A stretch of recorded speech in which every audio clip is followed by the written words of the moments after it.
Hi everyone, I'm Gemma. I'm Matty. And this is Around the Block, a brand new podcast all about stammering, brought to you by STAMMA, aka the British Stammering Association. Coming up next, we have our first guest, Lynn Mackie.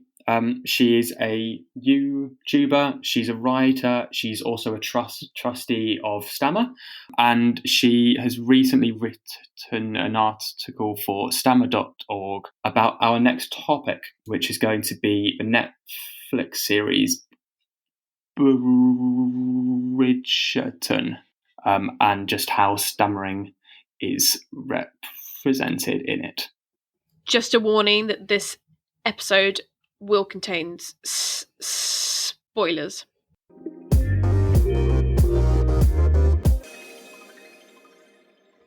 Hello, Lynn. Hello. Can you tell us a story that you had when someone has responded in a nice way about your stammer or a not so nice way? Or yeah, I actually had a really good experience kind of just today. Basically, I ordered a new passport before Christmas, and it still hasn't arrived. My old one's come back with the corner snipped off and everything, but my new one's not here yet. So I finally called up the passport people today, which I've been putting it off because having to call people about this sort of thing is one of my biggest fears, I guess, abject terror. Yep, agreed. I called her up, and it got to the point where I had to start giving information. I was like, just to let you know, I have a stammer, so any pauses, that's what it is. And she was like, oh no, that's fine. On you go. There's no rush. And I was like, oh, this is nice. And then it got to actually reading out the reference number, and I didn't stammer at all. After telling her I would, I did not follow through. And then later on, when I did stammer on my name and some other details, she was so patient. And so, and because I told her, she just waited and kind of let me do it in my own time. And it just wasn't a big deal at all. It was very much I told her, and she was like, yep, that's fine. And then we carried on. Wow. That's amazing. So it's such a good experience. Anybody who works in customer service, take note. Yeah. Oh, yeah. Agreed. Absolutely. I think that this is certainly what we should use this platform for. Just really being look, I mean, all it takes is just a little bit of patience. It goes it goes a long, long way. Absolutely. And isn't it so annoying that the time when you say I have a stammer, you then don't stammer. It's oh yeah, it's it the makes one me feel time. fake. Yeah, fake. Yeah. Yeah. I promise you, I do have a stammer. I'm not lying. It's really annoying because there are obviously times when you really don't want to stammer and you're like, hello. And it's hello, I'm here. We just love it. We absolutely adore it. Not. Anyway. It's such a joy. It's such a joy.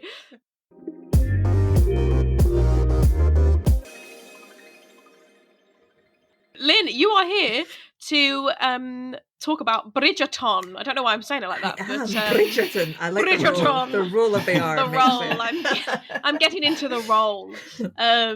So yeah, we're here to talk about Bridgerton, and if any of you don't know what Bridgerton is about, who wants to jump in and explain? It has only just occurred to me, genuinely just as we were saying this, that I don't quite know what the Bridgerton in Bridgerton is referring to. So I think it's great. Well, it's great that we're going to explain it. I think it's clear that one of us hasn't done our homework. I'm happy to do the explanation. Oh yeah, yes, go ahead, Lynn. And Bridgerton is a Netflix series, and it is a kind of period drama, which is set in a Regency England, and it's based punks the debutantes of the upper classes as they're going out to find husbands, wives, and find the best matches for their family. And the Bridgertons of the title refer to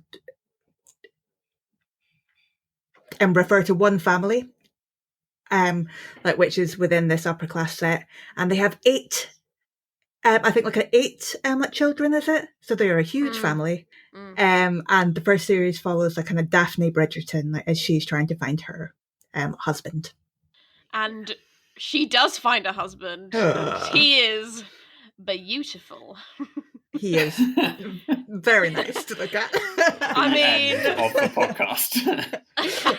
I mean, he has a stammer. I have a stammer. Let's, go away and have a stammer. I mean, yeah, like, I feel like we can understand you, Simon.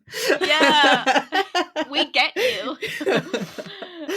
So yeah. Anyway, we're going off track. So the character of Simon, who is the Duke. He is the Duke of Hastings. That's it, yep. He had a stammer as a child. I don't think it was necessarily clear that he had a covert stammer throughout the series. Literally until I read your article today, Lynn, I had no idea that there were times when he was meant to stammer as a grown-up. Yeah, and I think that's very indicative of the problem which we're going to go into. Like, if you, like, as a person with a stammer, like, didn't realise, then how can we expect people like, who don't stammer to realise? Yeah, like, half my friends are like, what's stammering? Like, let alone, being able to pick up on how small his stammer was. It wasn't, like, out there, and it wasn't easy to spot. So, I mean, I definitely think that half the people I know came away from it like, it's a lovely love story. And it's like, no, it's so much deeper than that, Did you think it was educational for people who don't have a stammer and don't know what stammering is about? Or do you think it harmed the narrative that we see so often, that people who have a stammer can somehow help it or change it, or it's because we're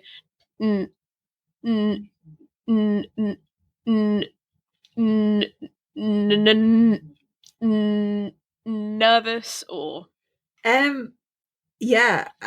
my perspective on it has changed a couple of times as I've kind of thought about it and stuff. I went and we had the scenes where he was stammering as a child, and he was like rejected by his father for it, and then like kind of branded an imbecile, and his father didn't really talk to him again.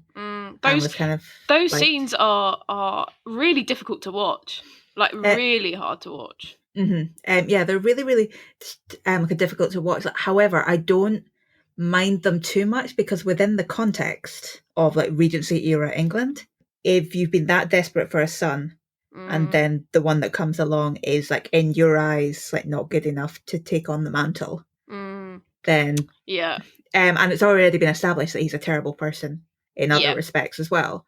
So like, and so there's that. And then like when kind of Lady Danbury, like who's a family friend, like takes him under her wing and is like, I'm going to help you. And like to overcome, like again, like her natural, like it is natural like, that she would go to, like, I need to help you to hide this, to overcome it. I need to help you to seem strong and to seem impressive. Like, because again, any perceived weakness in the court at that time would have been completely preyed upon. So she is trying to protect him. However, the issue then comes in like when he appears as an adult and appears to be completely fluent, and it's never explained what is happening. Yeah, absolutely. I think you're right. There's this kind of whole idea throughout his childhood, and Lady Danbury kind of sweeps in and nurtures him and helps him. She says the line, like you said, I will help you overcome this stammer of yours. As stammerers, we know that there's nothing really you can do to overcome it. Like it's not easy to just go, I'm going to try really, really hard. Thank you so much. I wish it will be. Yeah. I'm just going to I'm just going to try really hard, and that's it. My stammer's gone. Thank you so much. Thank you. I didn't know I had to just try. I never thought of trying before. Okay, sorry. God. So true. And can I just say, there's been nothing on StammerOn about this show online. I thought someone would have picked up on it somewhere. There's just been like little bits here and there. So I looked at this website called tvline.com, and the person who reviews the actress's performance of Lady Danbury, they write, she makes it her life's purpose to help him overcome his stammer and rise to greatness. And then I wrote, because of course one cannot rise to greatness and have a stammer. What a ghastly thought. No, and like it goes back to the like whole like kind of parallels with like kind of being gay and stuff, the whole kind of having to come out and to pass as being fluent or you're not worthy. And again, like for the time period that would have been accurate. However, what we need to remember is that the audience of this show is not from Georgian England. Yeah. We want to be teaching, a more nuanced approach, more understanding towards stammering. Yeah. I think the scenes of him being spoken to as a child and being called an imbecile and quite vile terms that his father is throwing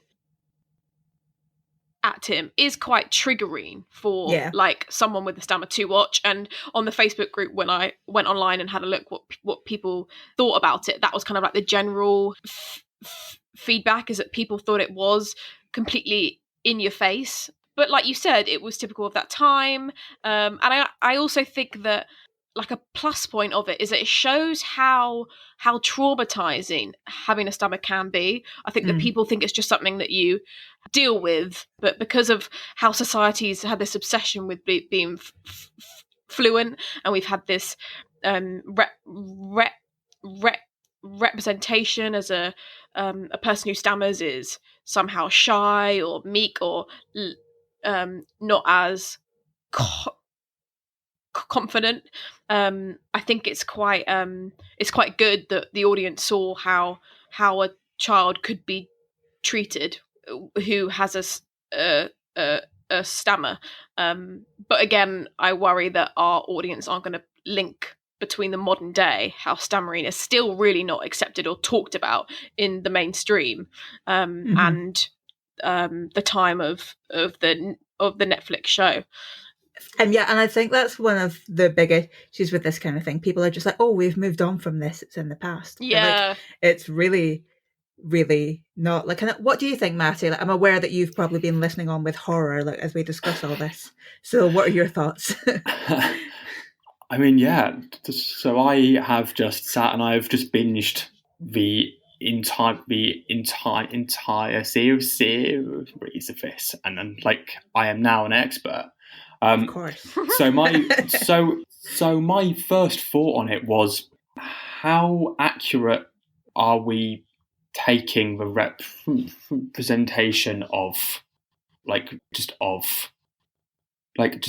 what Simon's childhood was like, in terms of like, do we believe that is how it would have been like for that time period, or are they sort of trying to amp it up almost so it has more of a shock factor to it? I would say, particularly based on what we know of his father, in that he's been desperate for a boy. And I believe, like, in the book, like, there's reports of her, like, having, of her, like, kind of having girls and, like, them not being enough, like, for him. So he's very, very callous, very much about preserving his legacy and finding the next Duke of Hastings to take the role after him. So then he finally gets a boy, and his wife, like, dies of childbirth, and then the boy is not what he wanted. That would be my take. Like, how about you, Gemma? Yeah. I think the character, I think the Duke of Hastings has this like guilt and shame that he carries with him throughout the whole show. About, obviously, he sees it as, I think, that he killed his own mum during her giving birth to him, and you see the character have a lot of problems about like kind of being considered a bit aloof, and as though he just likes to be by himself, and somebody who can really not accept love, And we obviously know as the audience why that is, because we've seen the way he's been treated as a child, like with great shame. So I think that shame, you really do see it throughout the character. So I think that was done really well.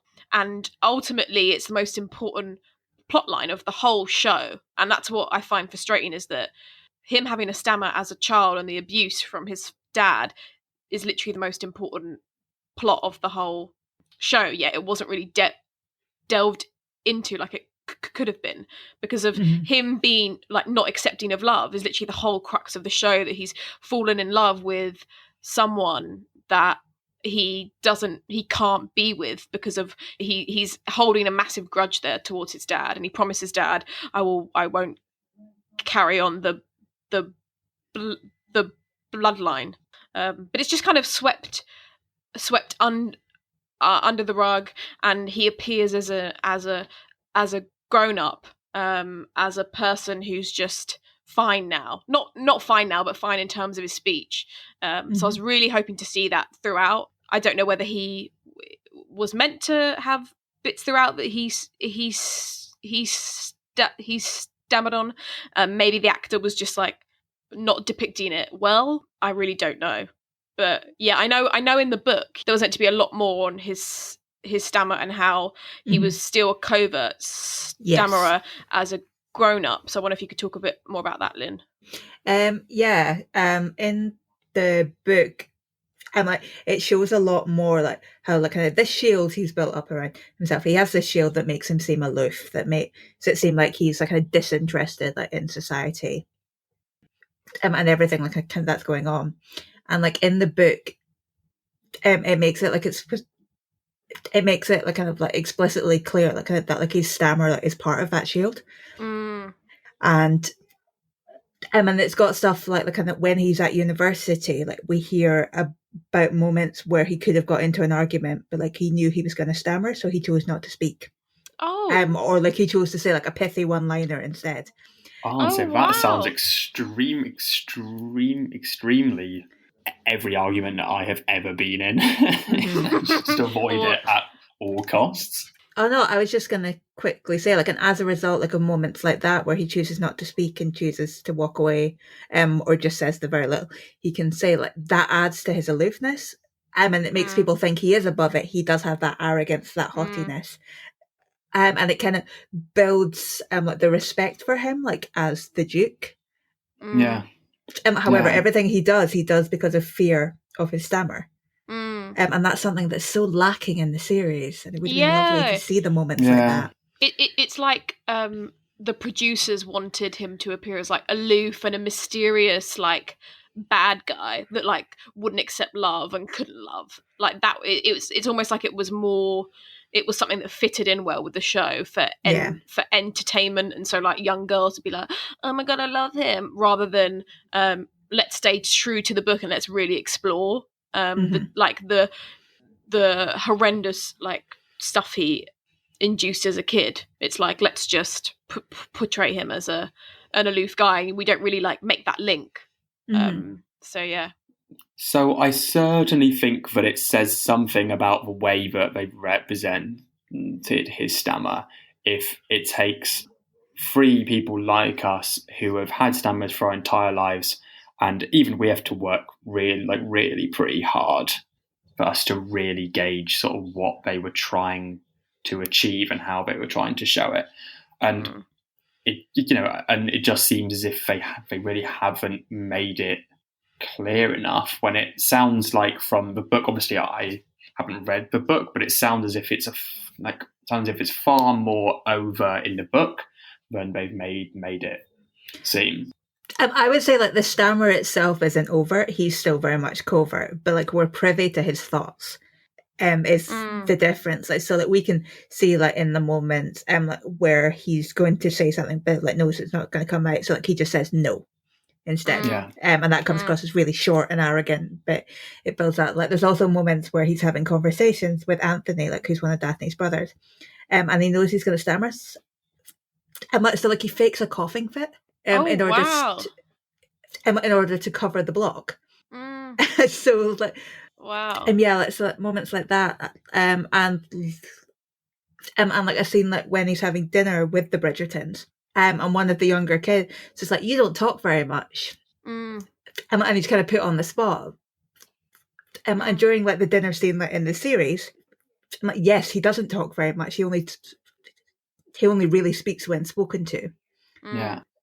However, nobody like explicitly says, "Oh, like, you're quiet."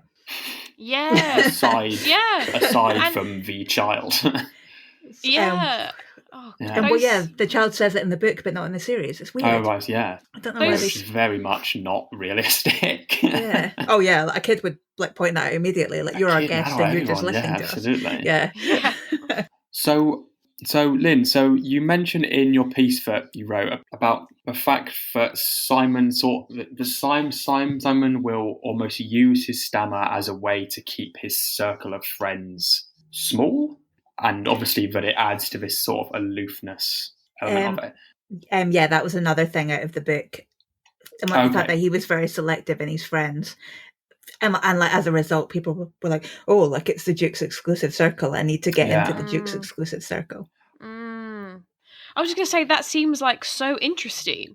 Like that seems such an interesting thing to add to the show. Like it's another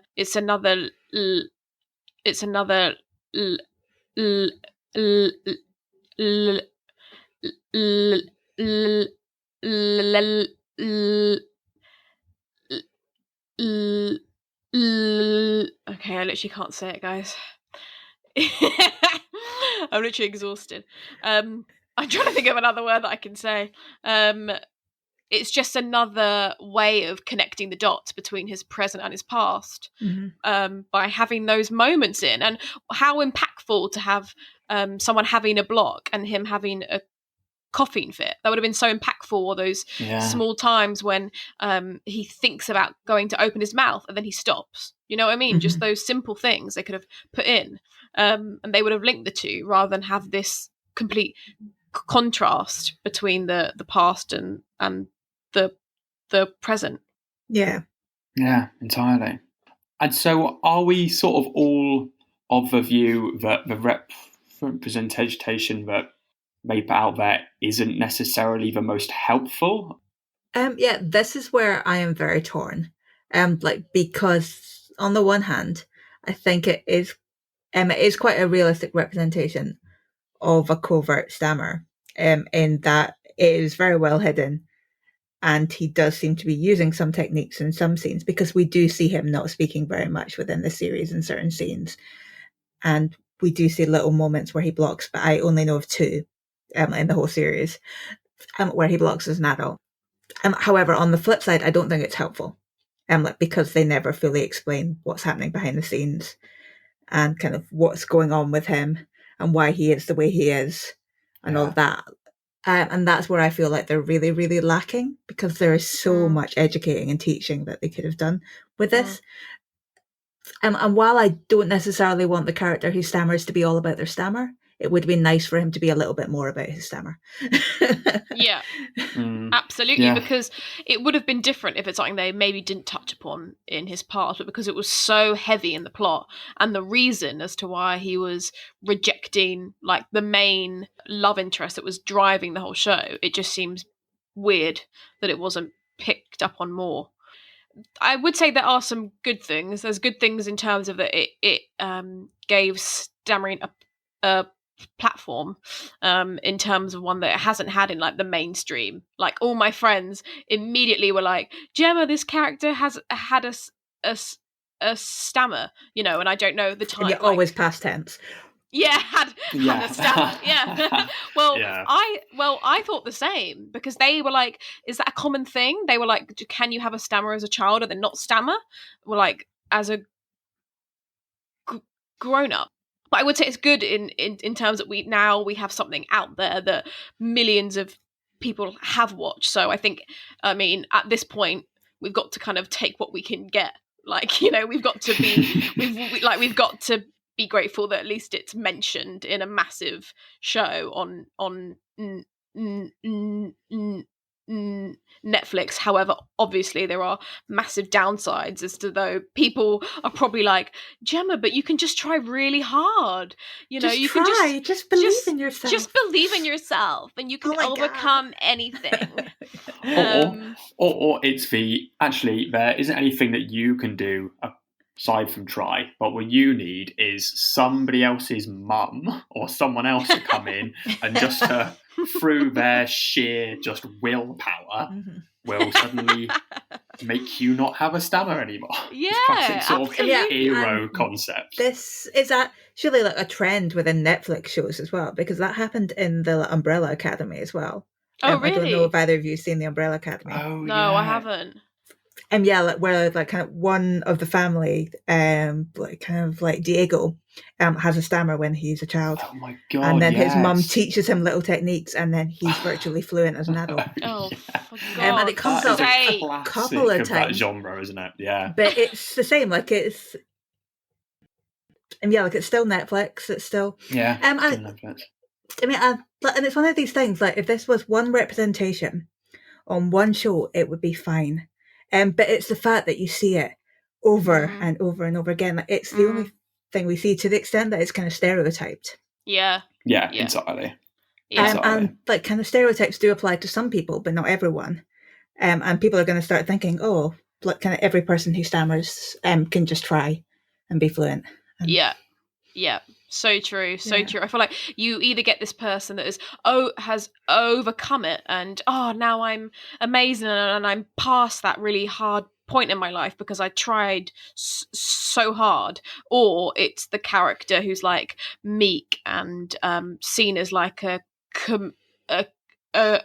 comedic part, and it's funny, like the person who has a stammer, you know, or like the loser or the one who gets picked on at school. So it's so like the kind of Michael Palin in A Fish Named Wanda. Yes, absolutely. Oh God, that freaking film. But I guess actually that's another one good thing about the show is that Simon, he does not look like your typical person that used to have a stammer or does have a stammer, and that was the only good thing I said. I was like, because you don't really see people who have stammer as people with like sex appeal. Do you know what I mean? You don't really be like, they're not really out there, you know, in the public eye as someone who could be like attractive and have a stammer. I know I struggled with that growing up. I was like, someone can't be attracted to me because of my stammer. I know it sounds crazy, but I don't believe that. That's changed now. Don't you worry. I have completely convinced myself otherwise now. I think I'm so attractive. Not. But yeah, you know, because you just don't see it. You just don't see it. So yeah, I'd say that's actually one good thing, that he is a fine-ass guy with a stammer. Anyone else got any good things to say? Any more positive things? I certainly think that really any representation is an improvement. Obviously, if it's like, you know, if it's like hate speech against stammers, no, very much not helpful. But really anything that will bring stammering more into the public eye is in some ways helpful. And as far as I know, Bridgerton has been renewed for definitely for one more season. Yeah. Like the second series is going to focus on one of her brothers. Oh. Are they changing? Oh, don't like that. Because that's the way the books work. Like every book is one sibling. Oh, that makes sense. I was about to ask about that. Because I was like, why is it called Bridgerton? Like, it's about Simon. Why is it not just called Daphne? Wasn't that so amazing in the last episode where she gave that speech? And I really thought that was about his stammer. Do you know, when she said that thing about just because something is not perfect doesn't make it any less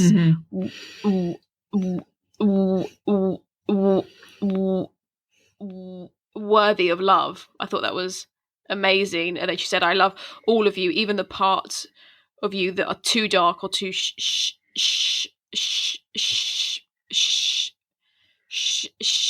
sounds like I'm just telling someone to shush, to shameful, every scar, every imperfection, which was, I thought, beautiful. It moved me. I was like, oh my God, I'm going to cry.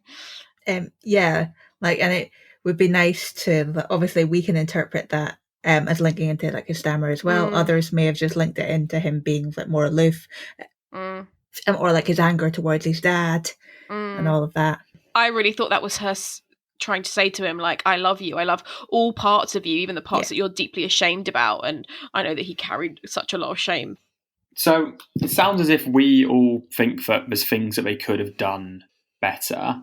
Do you think we should just give a couple of examples that we think that they could have improved in this show, and then also just in the media on a sort of wider scale? Yeah, it's one of these things that's really hard, because I wish we'd had more of Simon's background and what was going on in his head, but at the same time, I don't know how you would do that without it seeming really artificial, if that makes sense. I would love to see like more moments where he sees he's going to block, and then obviously finds a way to avoid that in a way that's clear to people who don't stammer as well. Ultimately, I feel like Bridgerton like really missed an opportunity here to give us a really strong like kind of representation of somebody like kind of who stammers, like who we can relate to, who we can understand. And because that's something that like has been like kind of sorely lacking like throughout our whole lives, really, that in the media. Like there's virtually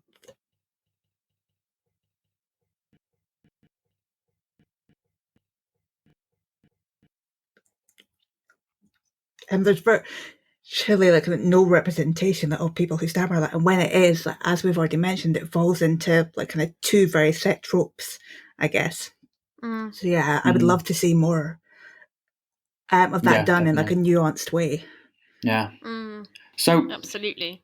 Something that will always occur to me when I have these types of conversations is that I would just really like to see actual actors who have stammers playing characters who have stammers. I kind of don't really see the point in bringing in someone and then teaching him or her how to stammer. Because it isn't convincing. Like, we've sat here for an hour and said that it isn't convincing.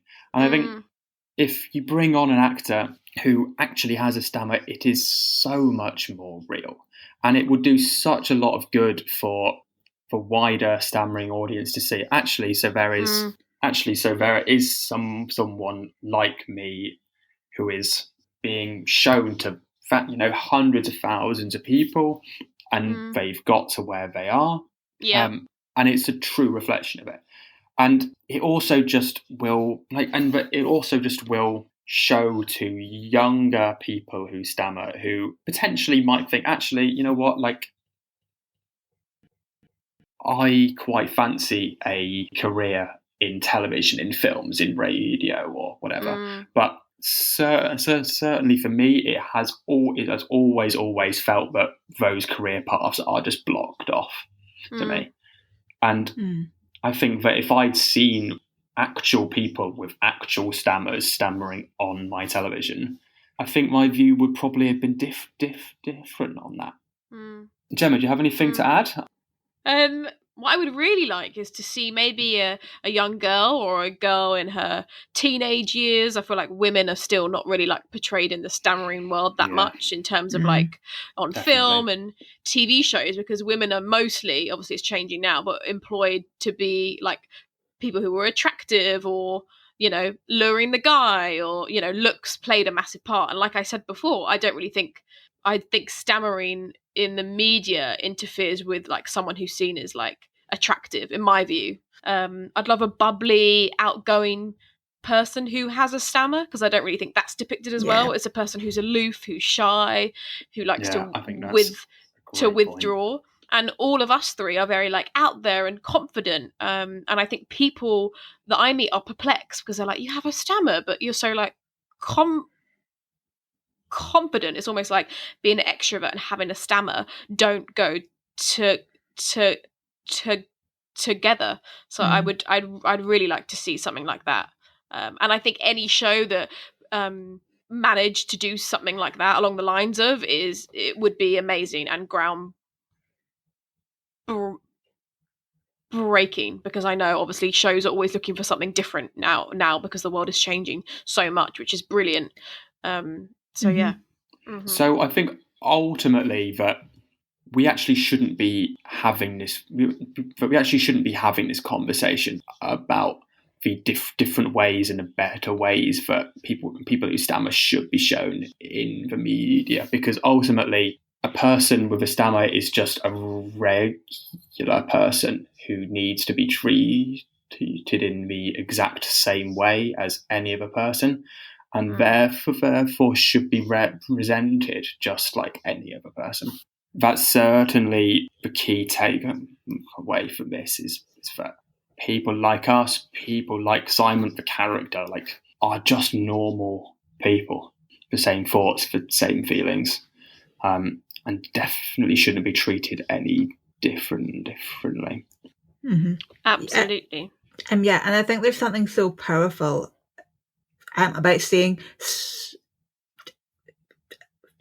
somebody like on the screen who's just like you and who you can relate to and who can help you to feel normal and to feel like you're not alone. Because so often I think the reason that people who stammer do feel so much like they need to hide it or like they need to be ashamed of it is because they're not seeing it. Mm-hmm. Yeah. Absolutely. Yeah, entirely.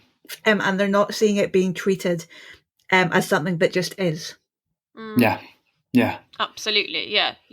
It's always used as a plot point or something that makes a character seem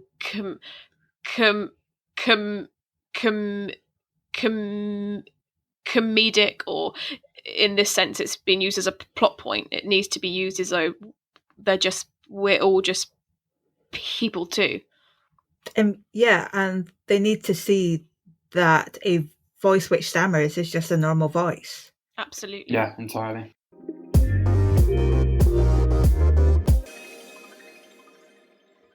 All right. Well, I'm exhausted. I feel like we've covered a lot of ground here.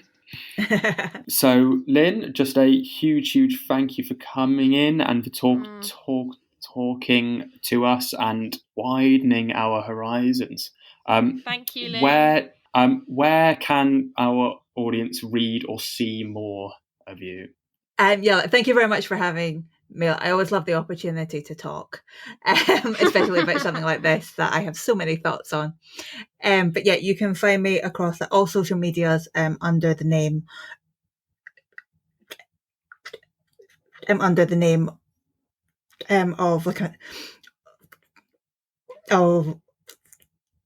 StammerOn, all one word, like StammerOn.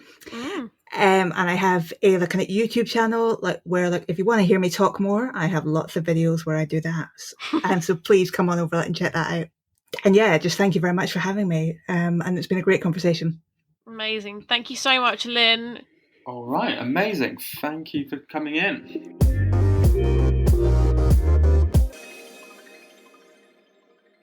Don't forget, you can go to our website, stammer.org, or our Twitter page @stammer, or on Instagram @stammer